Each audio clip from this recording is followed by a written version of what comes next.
business to function. Now, here at Beauty Expo Australia, we've wanted to stay true to our purpose and continue to positively support the growth and sustainable future of the beauty community in Australia and beyond. And this is why it gives me absolute pleasure to welcome you to the inaugural Beauty Expo Australia Online and the first panel session of the next 4 days, how the beauty industry can focus on resetting, restarting and rebuilding after COVID. I'd like to introduce you first of all to our panel moderator, Tamara Reid from BEAUTE INDUSTRIE. Tamara is a community creator and conversational facilitator. Through Beauty Industry, Tamara builds a positive culture for the professional beauty industry through inclusive conversation, fruitful connections and online support communities. Hosting an internationally reaching digital magazine, podcast, events and community are some of the successes Tamara has achieved to date. So, with no further ado, have fun, enjoy the sessions and take some time to check out some of the amazing content and special offers available over the next 4 days. Tamara, over to you. Oh, Matt, thank you so much. It is my absolute pleasure today to be able to kick off Beauty Expo Australia and start the launch of what should be a phenomenal 4 days. I'd love to thank everyone at Beauty Expo Australia for putting on this event. I know it's going to give our industry so much hope moving forward into the rest of the year and certainly through into 2021. Speaking of hope, I know that everybody has been faced with some serious challenges as a result of COVID-19 and what has been the craziness of 2020. So in today's panel discussion, we are going to talk about those challenges and actually find out what these incredible business owners have done to overcome them. So today is an opportunity for an open conversation for us all to reflect on the challenges that we're facing, as well as look at the opportunities that are arising to find out where we can actually start to rebuild our businesses. So today I'd love to welcome Carla Mcdiarmid. She is the director of Macquarie Medispa.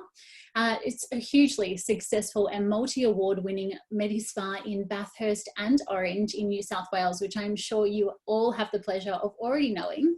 A 4-time ABIA business winner, along with 7 World Luxury Spa Awards under her belt and twice being named the Australian Beauty Salon of the Year. Karla brings a wealth of knowledge with over 20 years of experience in the skincare industry to our panel. Welcome, Karla.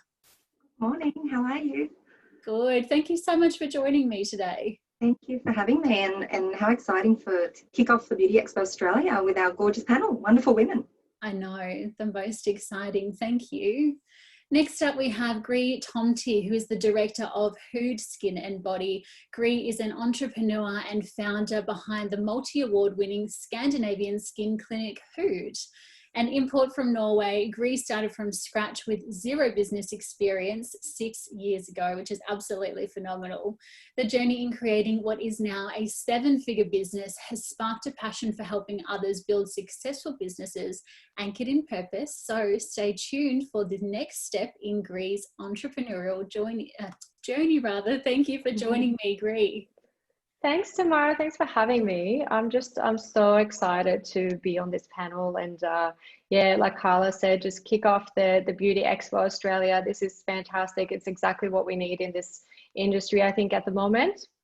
Yeah, absolutely. I'm sure this session is highly sought after by many of you who are watching, business owners, therapists alike, who wanting to hear from all of you incredible business owners. So thanks so much for joining me, Reid. Thanks. Next up, we have Rebecca Miller, last but certainly not least, the skin whisperer and also the driving force behind Labella Medispa. Rebecca has been an authentic leader in the beauty, skin and laser industry for over 25 years. However, her enthusiasm is not limited to only health and beauty. Rebecca strives to strengthen the service she provides by being an active guide and an inspiring mentor for her team, clients and other clinic owners. Rebecca's purpose, which is something I'm sure we'll hear about today, is to empower women to feel confident and educate them to love the skin that they're in, which provides the foundation for her practice. So welcome, Beck. Thank you, Tamara. Yeah, I'm really excited as well. I love being around amazing women, and I think today, as Gree said, is just so important for our industry right at this moment. So thank you. Absolutely. We are definitely in good company today. And something I always say is you're the average of the sum of the people that you surround yourself with. So I am definitely happy to be surrounded by you three ladies. Thank you so much. I want to kick off this panel today because we have heard the word pivot so many times. It's probably the most overused word that we have heard in 2020. And I know everybody's been talking about the way that they're pivoting and saying that they're pivoting, but I want to know, what have you all actually physically and tangibly done to pivot your business this year? So I can start that. Obviously, you know, we were all faced with the shutdown back in March, and I know that Gree's, obviously her situation is definitely different to Carla and I's, and we definitely, for our Melbourne friends, you know, feel so much, you know, for them.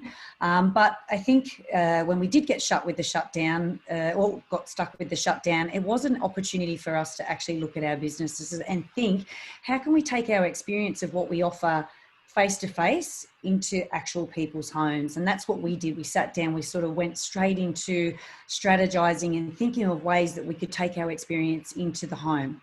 And that was, you know, coming up with amazing ideas for us to take facials in, for anything that we could offer to take into the home, you know, but to be able to deliver tutorials online, to be able to have webinars, to be able to bring value to people that was going to uplift them, and, you know, bring, you know, make their life better, basically, for us. And, you know, we've actually been able to create a full online business through COVID. So we've actually got a whole nother section of our business as well. But we also had an online shop as well that sort of sat there, and it was great, and we've got good products, but it was an opportunity for us to really tap into that as well.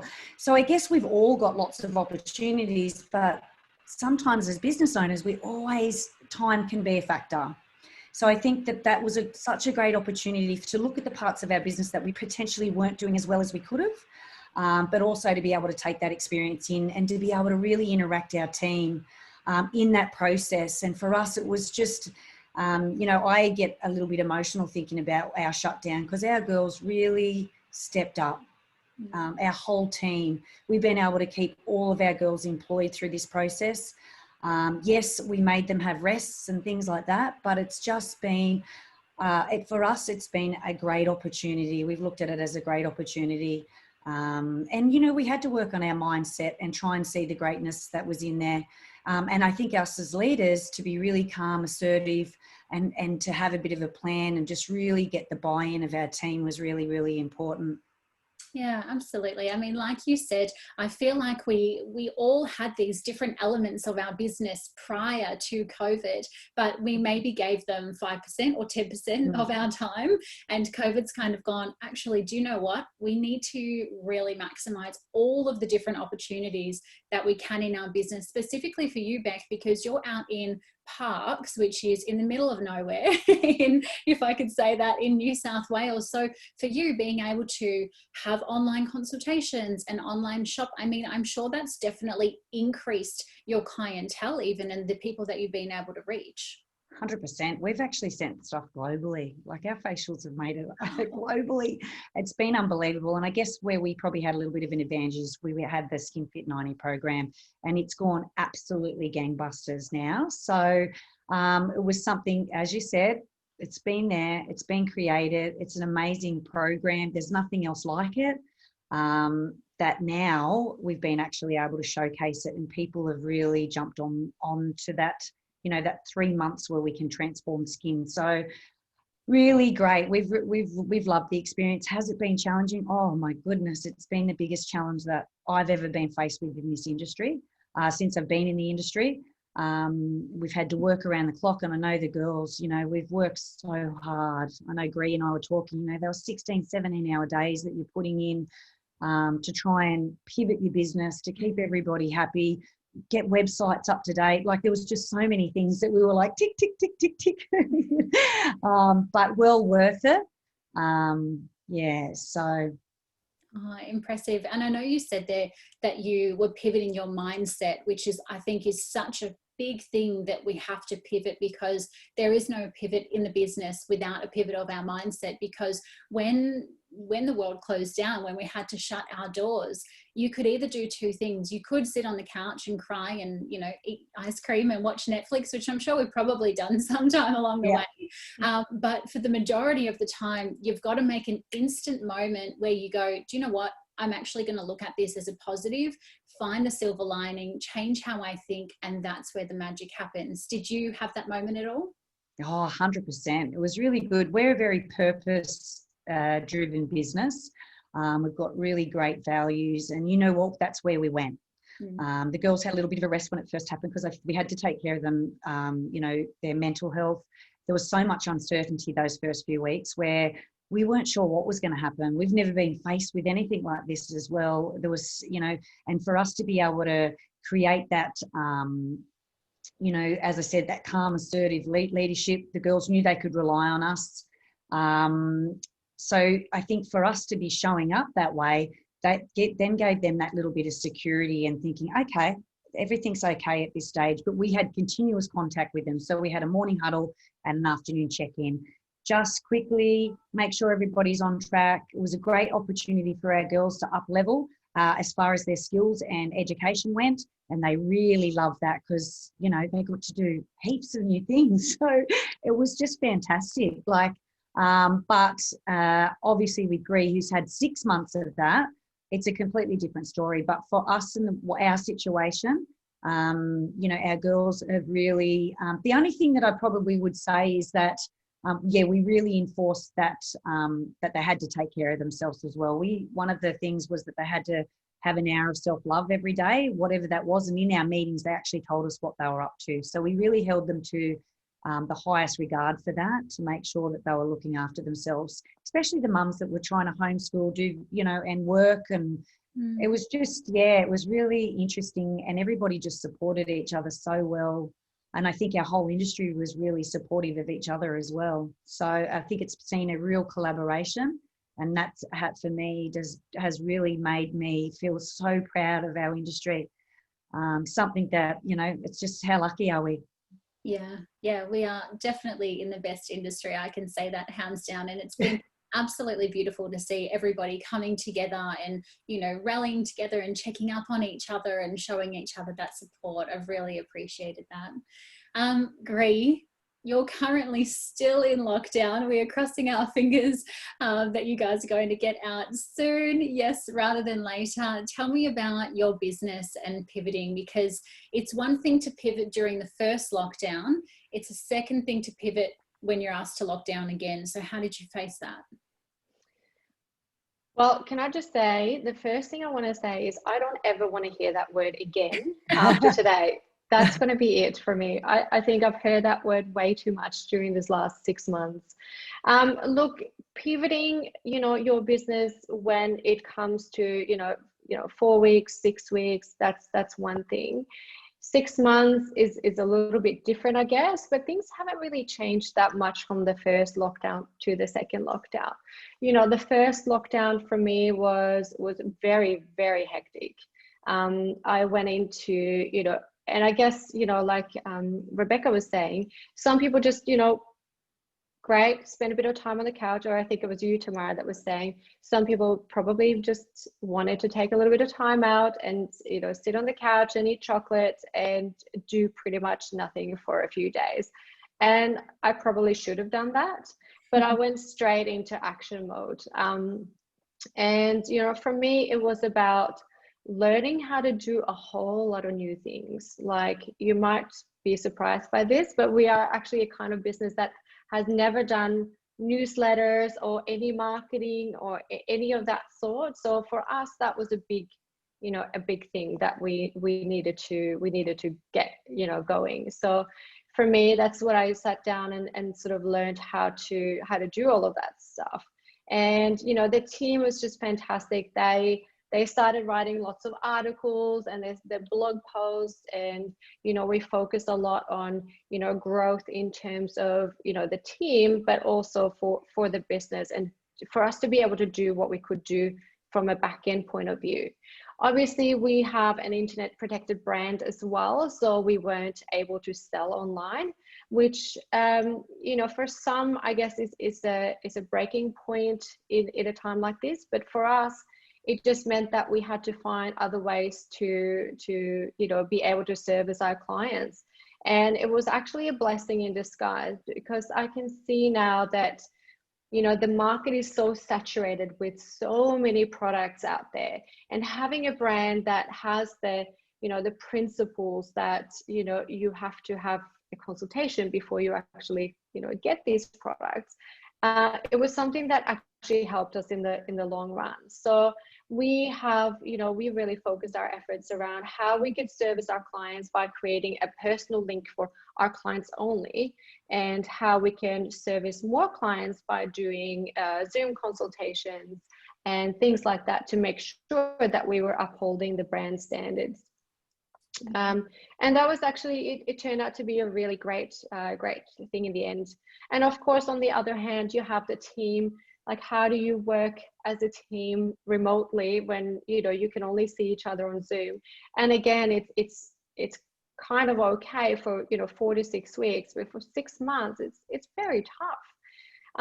So we really sort of honed in on, again, like Rebecca was saying, purpose, values, our vision. We've had team seminars, we've had weekly team sessions with my business mentor and I, and really sort of invested in their growth as well during this time. And so that's been something that has allowed us to think forward and to plan ahead, and really create an amazing business, even more so coming back on the other end. The girls have not only done a whole lot of training and growth in that way, but also personal growth, which is really, really important.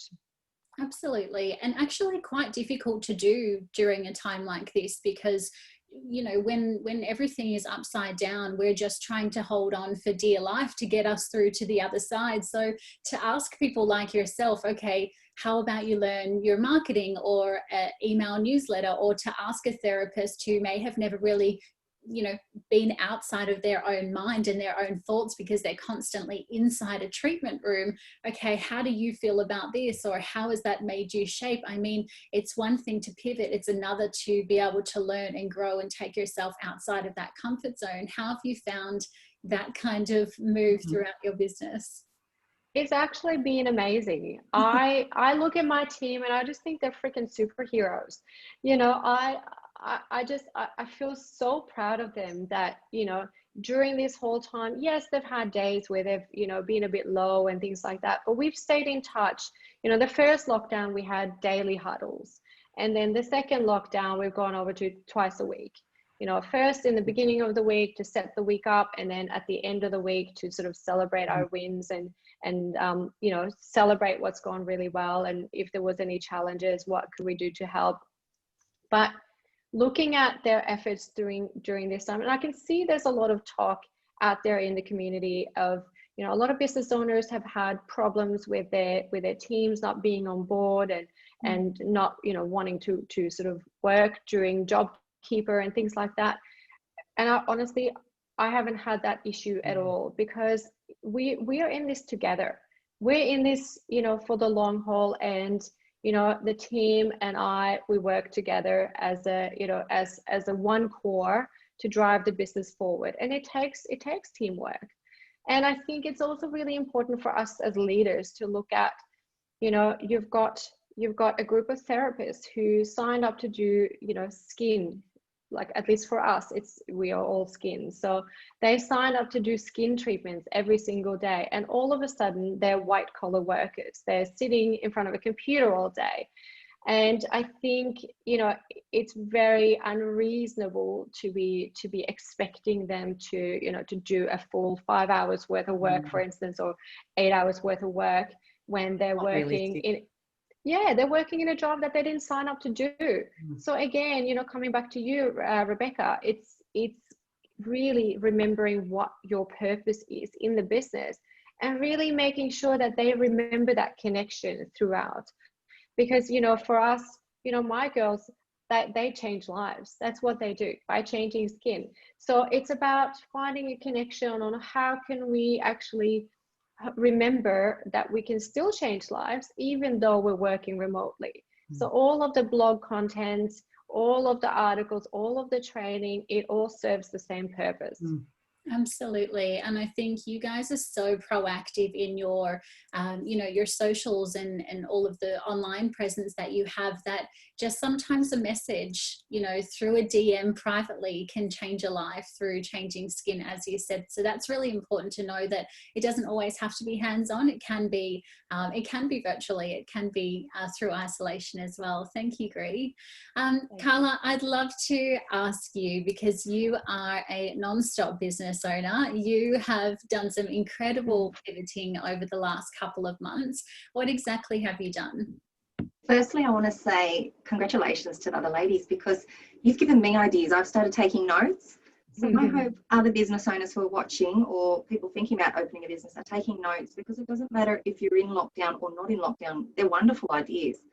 And for us, we're also regional New South Wales, so we were a little bit more fortunate that you know, that we didn't have the virus actually in the community. So as such, so our clients and teams were just incredible. So for us pivoting, for me, it was, and I sometimes don't like saying this, but it was a blessing in disguise. It was the silver lining, but you know, it's hard to say that to people who are still in lockdown. Sorry, Greg, I've got to say that word.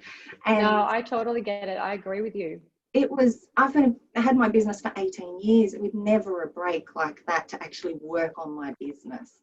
And every single day I was busier than pre-COVID, and we ticked off so many things. So the littlest things like redoing your contracts, redoing your training manuals. We actually filmed a whole new virtual training program for the Medispa, so the staff can now log online onto Facebook and see every single treatment. Like, we would never get the time to do that. You know, it was just gold at that time. For me, a lot of it was working. We signed all of the team up to do mental health first aid courses. We did a domestic violence course recently, which, if you're in Victoria, it was a free course for Victorian hair and beauty salons. Different things like that, we're working with the team, along with, like the ladies have already said, online virtual consultations.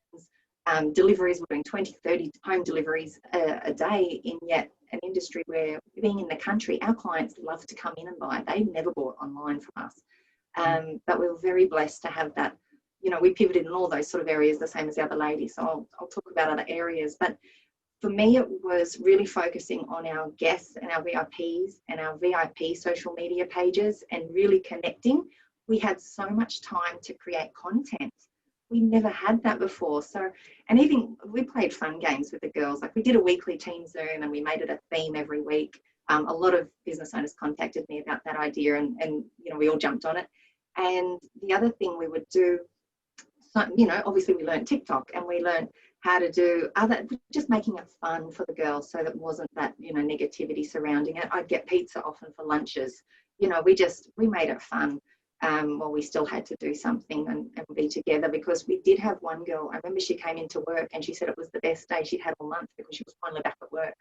And you did realise they were suffering sitting at home. You had to keep them busy, whether it was driving around delivering products or doing online Zoom consultations. It actually was a blessing for our business. So we've now had the busiest 3 months probably in the history of the business since. So for any Victorian salons, you were about to have a Christmas on steroids times 10, I think. You were going to have the biggest, busiest times of your life. So enjoy this rest, because you need it for what's about to come your way. We have a rest now. And we can see the next 3 months are still going to be busy for our two Medispas. We employ 19 women at the moment, and one man. We hired a male manager, trying something totally different, and it's working really well. For anyone who's scared to employ a male in your business, give it a go. And looking at different opportunities and the training we did was incredible. Our company stepped up. like Reid said, I saw a lot of salons weren't probably getting support, or they weren't getting, they weren't as happy in their little niche. But I think change companies, if they weren't there for you, change, because they should have all stepped up to support your teams as well. This was the time for education. It was so powerful. These, you know, our 3 months in lockdown, it was incredible for the business. And now we're, you know, we just took our clients on a staycation to Fiji last month. So we decked the whole Medispas in Fiji theme. I gave all the girls free spray tans if they wanted them, and we just had lots of fun. You know, discounted obviously tans for clients, because nobody wants a spray tan. They weren't going anywhere. And if you follow the news, Bathurst had snow last week, so it's turning the Medispas into Fiji is something that all businesses could do. And just look at where your brands are from. So for us, we'll be looking at France soon, because Sophie's is from Paris, or from France, so we'll be turning the salons into different ideas to keep your clients interested and happy and excited. And just try to be, you know, I try not to look at what everyone else is doing around. Just do your own thing and just really focus with your guests, communicate with them. If you haven't got your own VIP page now, you really should, so you can communicate with those top guests, because they will fill up any appointments you have, and communicate with them, because they are your bread and butter. So that's, for us, we just really focused on our clients the most. Absolutely phenomenal. And I was going to mention that Fiji, because when I was scrolling on Instagram and I saw you'd set up your whole lounge, I mean, you had a TV with Fiji slideshows, you had little coconuts and, you know, palm trees, and it was just absolutely divine. And I love that you focused on the client experience as well. I know we immediately want to go, how is our team doing? And as you said, you did mental health and domestic violence, but it's also too such an important time that we are connecting with our clients, because when we do reopen our doors, we want them to know that we have supported them, like you were saying, the brands have supported you. What's some of the feedback that you've gotten from your clients, and I know you call them your guests, you know, during that lockdown period, and then again when you opened? Probably the biggest thing was the amount of new clients we received who were following us on social media, who saw how brilliant we were, from the hygiene to the, you know, the fun videos, like making, you know, it wasn't all about skin and selling things. We made it fun. We got a lot of new clients, and when we asked them, where are you from? They said, we saw how incredible you were. And their business, or where they used to go, it sounded like a lot of them disappeared off the radar for a few months. And so that was fantastic for us to pick up many new clients. And they've all been so happy. And they, you know, we're a country town, so it's a very, very different feel. Everyone's like family. And they were concerned for us. You know, they were not going to let their beauty salon go down, you know, and that was my aim. I will not let COVID ruin my business.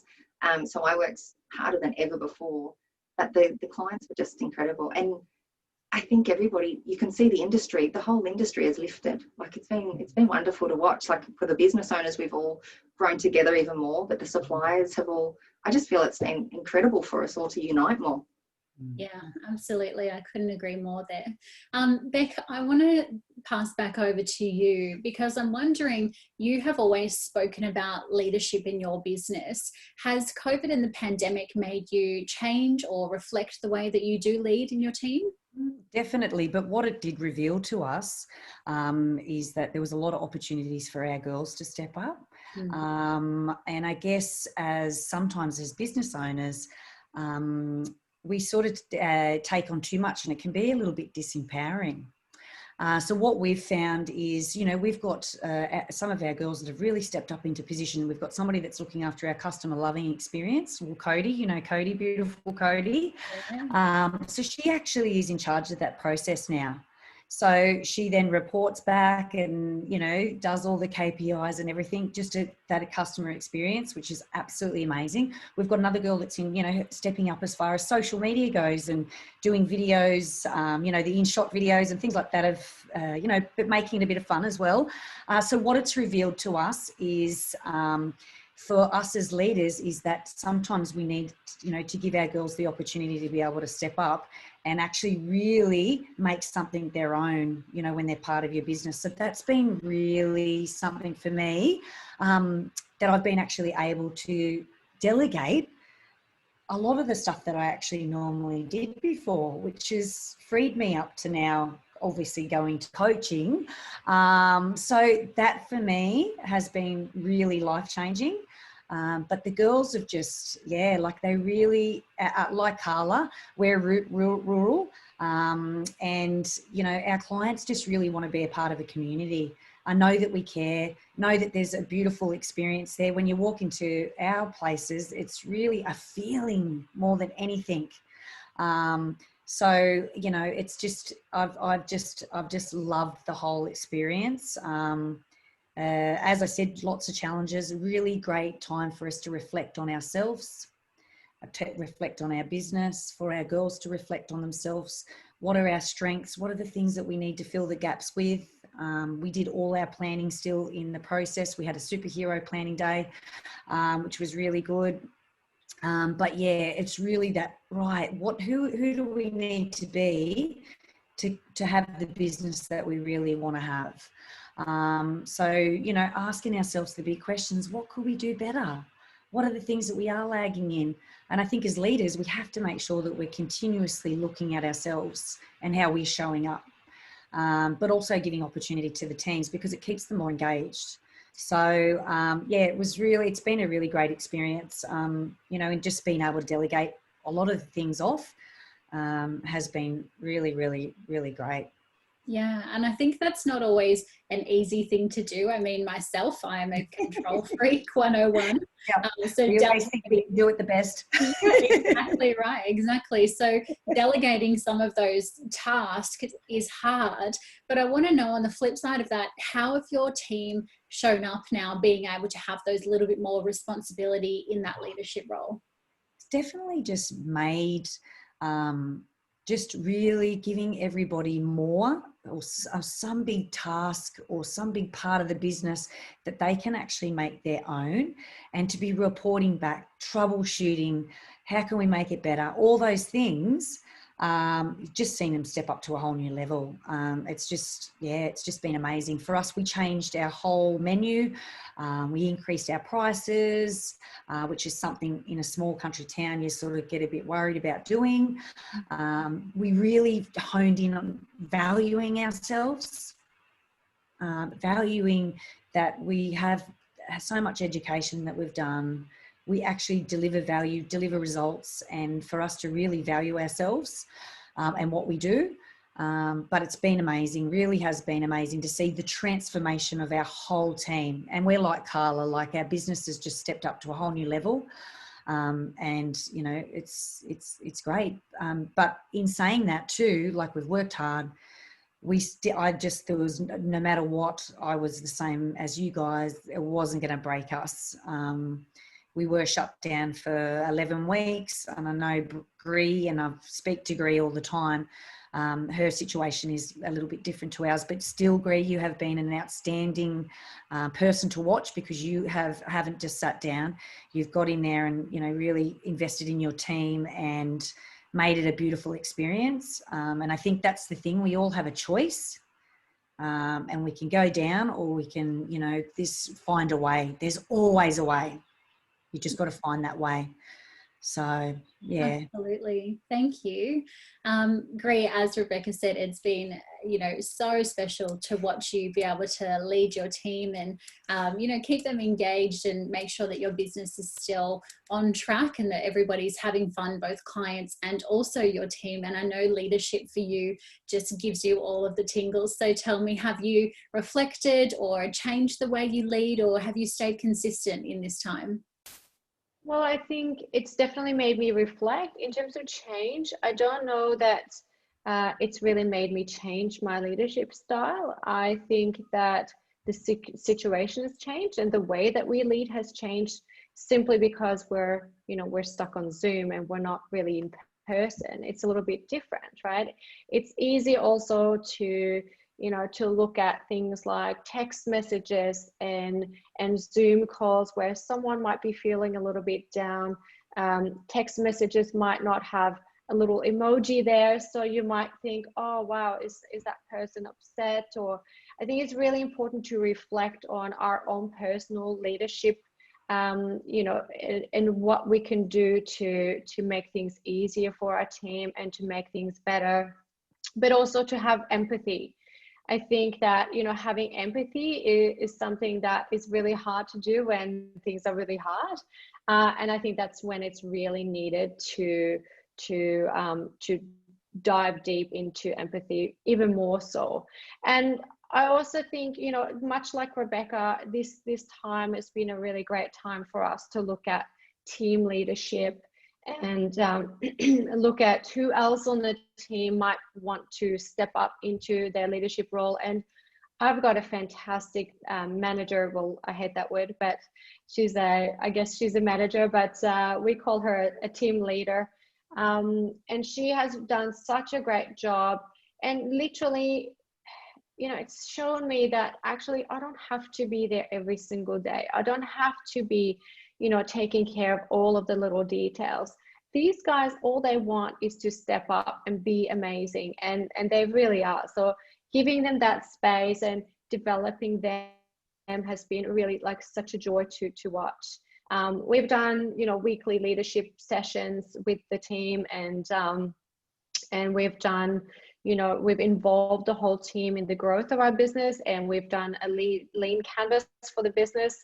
So they've all been involved with being able to sort of set the vision and, you know, recreate our values, really look at all of the values, look at all the behaviors in the values that, you know, demonstrate great values, and really play a part in that. And I think they're really, really excited. I know they're really, really excited to, you know, be a part of a business that, you know, where they can be such a big part of it and help it grow.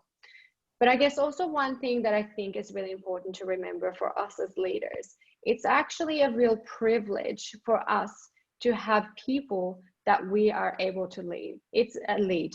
It's not, you know, it's not a given that people will come to work for us. So, you know, this time has been a really great reflection on that as well, that, you know, I am really, really privileged to have this amazing group of girls who have chosen, you know, to come and be a part of my business and drive it forward. So, you know, that's something that I remind myself of every single day. And I think it's really something that, you know, we kind of tend to forget maybe. And this time has been a really great reminder of that. Yeah, what a beautiful little piece of advice. I think we are in a very privileged position to have people look up and want to listen and follow and be in the leadership company of all of you ladies. That's absolutely so special. Karla, how has this pandemic made you reflect or change on the way that you lead? You said that, you know, you hired a male manager, which is so exciting. I'm sure perhaps, you know, prior to COVID, that might not have been something that was on your radar. So have there been any changes or adaptations that you've made?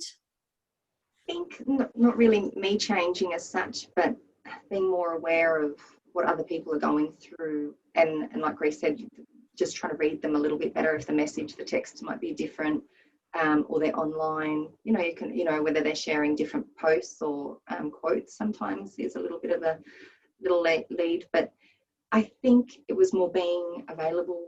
Obviously for me, my fiance lives 3 hours away, so I was traveling a lot, 3 hours, three days a week I was usually traveling. So it's made me here 100% of that week. And so I was a lot more available for my team as well. And that's been really important.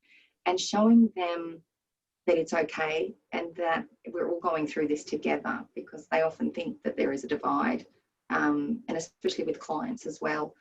But it's just, you know, I haven't changed my leadership style or anything like that. Not that I feel. It's been great for me because I've invested in my own personal education as well. And even last week I did a 4-day Tony Robbins course, and just totally immersing myself in having more time to look after my education instead of always trying to look after everybody else, so that my cup's full, and being able to help the team to the best ability. And we've definitely had a leader step up, and we've got a great leadership team. You know, we've got 3 different treatment trainers, and we've got 2 managers, and we've, you know, it's just been wonderful to watch those ladies grow. And when we did our last appraisals, that's another thing that everybody should be doing right now is their appraisals. But, you know, seeing at the bottom how many of them wanted to step up as well. And I want to get on the leadership team, and just, yeah, I think it's wonderful when you've got a group of women who you all do want to be the best that they can be, and they treat the business like it's their business. Yeah, it's been wonderful to watch. We had a few niggles, obviously, with JobKeeper, and, you know, we did lose an employee, but, you know, it was for the best reason. So, you know, you only want the people who believe in your vision and your mission as your business on your team. So, yeah, it's been great. You know, and we've added another 2 new employees this week because we're growing. So it's been great. Fantastic. I'd love to ask you all one more question, and then we're going to throw over to the audience. So if you're watching at home or from work, please type your questions into the chat box, and we will definitely get over and we will ask those. Karla, what has been the biggest lesson that you've learned during this pandemic? Probably the biggest lesson, I'd say a lot of business owners learned this, is no matter what you had in that little war chest, what you had saved for the ATO or your long service leave, it wasn't enough. So I have definitely increased those. It was enough to get us through, but I thought I could have improved that. So that was, I think a lot of business owners didn't have that money saved for a rainy day, and that's why they were so stressed. So the business owners you could see that did have the war chest saved, they weren't as, you know, stressed about the whole situation because we had enough money to get through. So that was definitely one of my things, and I've done it with my own personal bank accounts. I've set up the war chest for Karla, and the war chest for the business has got bigger. And I think that's the biggest thing I've taken away, is that and I watch it with employing young people, they have no savings. And so if I could teach my team, I educated them, we have to have money put away each week. We have to save, because that's what stressed so many people out, because they just didn't have the savings there for that rainy day. Yeah, absolutely. Cash flow is king, and knowing your numbers. And I know in our industry, we are therapists first, so we're touch and we're kinetic, and we're very empathetic, and we love treating each other. But it's absolutely impossible to keep doing that if we don't have that little bank account saved up for a rainy day. Thank you, Karla. Reid, what's been the biggest lesson that the pandemic's taught you? I mean, Karla, you are dead on. Looking at, you know, I look back at the, you know, the first week when all of this was happening, and I had a meeting with the team, and I was like, guys, it's 2 weeks. We can definitely do this. Maximum 1 month. You know, we have the funds there. We'll be fine. Let's just keep working on and growing and learning and training and doing all those things. Like we can do this.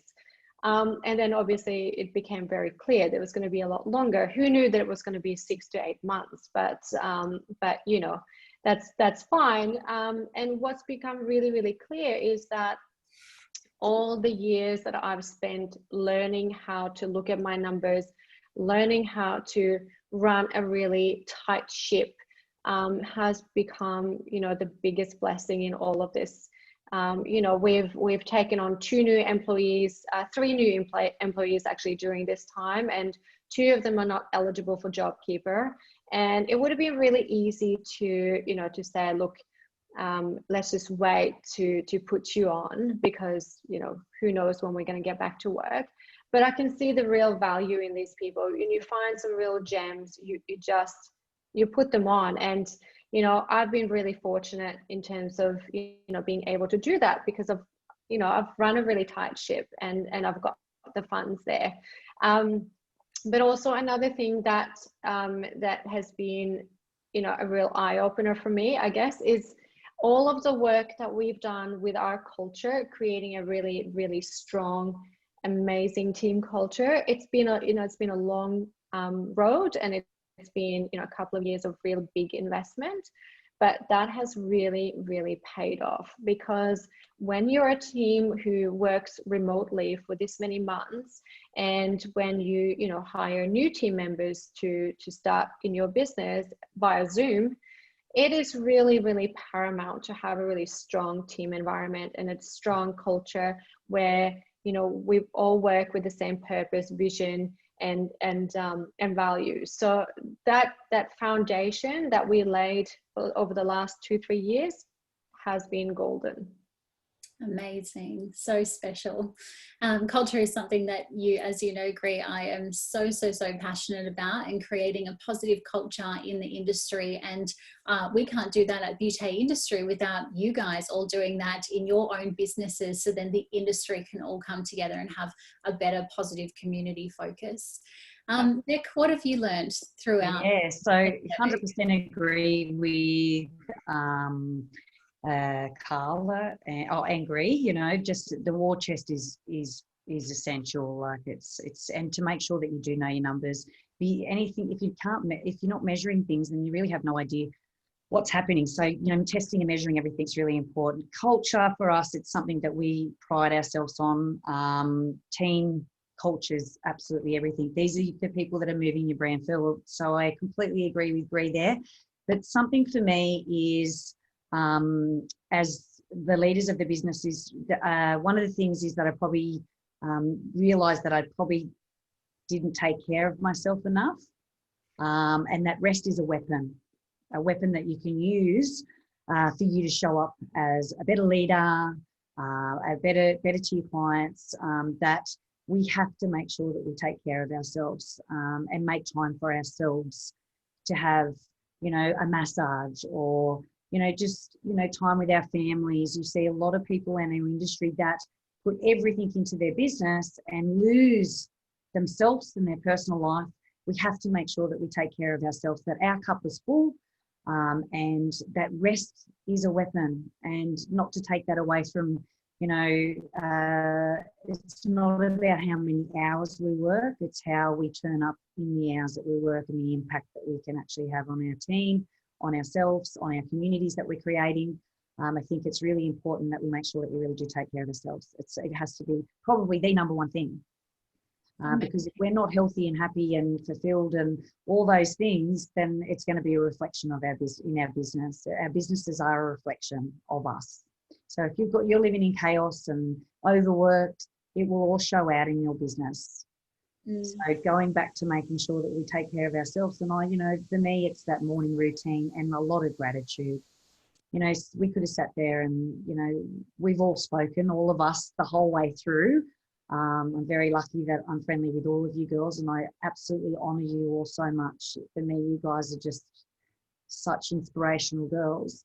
But, you know, to really look around and see the greatness, to see the things that we are happy and, you know, that we're so privileged here in Australia. I know that it's been a tough thing, especially for you, Gree, and the Melbourne ladies, but we really are privileged to wake up and be, you know, just even the coffee that we get to drink, let's be happy for that. There's so many things if you sit and become conscious.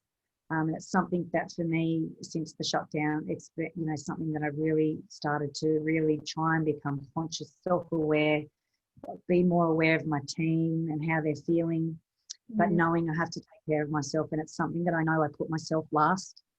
And, you know, sometimes my kids miss out because of the business. And for me, that is the one thing that I've been able to have this beautiful connection with my husband and my kids through this time. And time, you know, we've got 11 weeks where I was at home for dinner every night. And even since then, there's been no travel. So I get to have this really special time with the people that mean the most to me. So for me, that's been a really big takeaway, to really, you know, come back to me, take care of me, so I can be better at what I do. Beautiful, thank you. We've got a question there which has been loved by everyone in the audience, and I might throw over to you, Karla. What's the best advice for a brand new, freshly graduated beauty therapist trying to get a job? And I can also see they're also trying to start her own business. So I would definitely try and work for some companies before you open your own, because that will definitely teach you a lot of what you do like and what you don't like. Best advice, newly freshly graduated, I would tell young people when they come to me, make sure you invest in a little bit more of education. You've got some great educators in the industry. So if you were coming for a job at Macquarie Medispa, and I can see that you've been studying with Gay Wardle or Leah, and you've been doing some extra courses, that really shows to me that you are interested in this industry. It's not just what you learned to take from college. I also like before and after photos, depending what job they're going for. If you've been practicing any treatments at home. Yeah, I think it's just showing you've got to stand out to everybody else who's applying for a job. So for me, it's okay, what else are you doing that shows your commitment to the industry? Yeah, amazing. Great answer.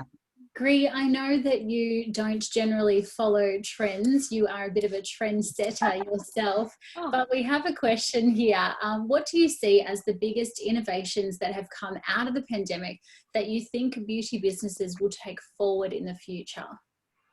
Look, I think definitely the way that we treat and consult with our clients remotely, it's something that is, you know, it's here to stay. It's not going anywhere. And for us, you know, trying to, you know, we started off with no Zoom consultations when this happened. And so it was about, you know, trying to find the right mix of, you know, the right process basically that goes into it. And I think that's a really important step as well. It's not just, okay, let's jump on Zoom and let's have a consultation. It doesn't work the same way. So really, really important to get that down pat, you know, the systems. How do you actually see the skin properly? You know, do people have filters on their Zoom? Do people have, you know, can you actually see? Is there a bad connection? So making sure that that's functioning properly, and also, you know, the aftercare and the reviews and things like that. So I think definitely that is here to stay. And I think also, so, you know, online shopping in some way, shape or form is here to stay. Obviously, like I said before, we have a range that isn't available readily online. So, but we have managed to find, you know, a way to still service our clients and service new clients as long as they've had a consultation with us. So, you know, technology in that way is definitely here to stay. Which I think having a consultation, it has to be that way if you're truly serious about skin. So I think the companies that have done that, we're the same. I think it's brilliant. I love that our company doesn't just supply everywhere all over online. Yeah. It's been fantastic. You know, our business has just done absolutely incredible during this whole time, and it's largely due to, you know, making sure that we're staying up to date with technology like that. Yeah, brilliant. Beck, what would your tips be for business owners that feel they aren't going to get back on their feet after all of this, keeping in mind coming into the Christmas period as well? That aren't going to get back on their feet, depending, and I guess for that question, depending on what the situation is it a financial burden, or is it a mindset? Because there's only two things that can get in your road, and it's either of those two. So if it is mindset, it's time to just sit down and really reflect on why you're feeling that way, and it's probably deeper than the pandemic. So, you know, and if you're really serious about your business, and you know, you have a great team, and you know, you've got beautiful clients that have followed you for a long time, then, you know, it's just a decision. And what's the work that you actually need to do on yourself to change that mindset? You know, to pour me to growth mindset. And, you know, I know for me, like every single day, I take time first thing in the morning to really plan out the person that I want to show up as for that day, as a mum, as a business owner, to my team, to my clients, continuously looking at the way that I show up, that I'm not turning up in the world in fear, and but turning up as a positive influence on other people, because that's the thing, we get to you know, influence people all the time. So it's a decision. If it is financial, then what I would do is probably recommend for you to really sit down with your accountant or anybody that helps with you with your business and map out what's the plan, you know, because you can plan to get out of this. For us, we actually shut one of our businesses down when we were shut down. So we've got one that we've pivoted to online. Not that it's the same kind of business, but we just looked at that. One, we didn't have a huge war chest. Two, it just wasn't bringing me joy. So I made the decision. So these, you know, it's time to make some serious decisions. What brings you joy? And if this business does, you tap into that and you take yourself to a level that you have to, and what kind of person you need to show up as to make that business work. Yeah. Can I jump in? and add something to that, simply because I think this is something that is really, really important for a lot of businesses out there who, you know, a lot of business owners are thinking that they may not be able to make it through this, and it breaks my heart. So I just wanted to also say, remember back to when you started your business. Most likely you started with absolutely nothing. Like I remember back to when this was all happening, I just remember back to where I started my business with, you know, no money. I had less than no money because we had a huge debt. You know, we went into this massive debt to open my dream business. And I kept hearing from people, look, don't spend so much money on the interior design. It doesn't really mean anything. And I was like, no, if I'm going to do it, I want to do it right. And so, you know, even in that position, what did I do? I hired a business coach. And I remember back then it was like $2,000.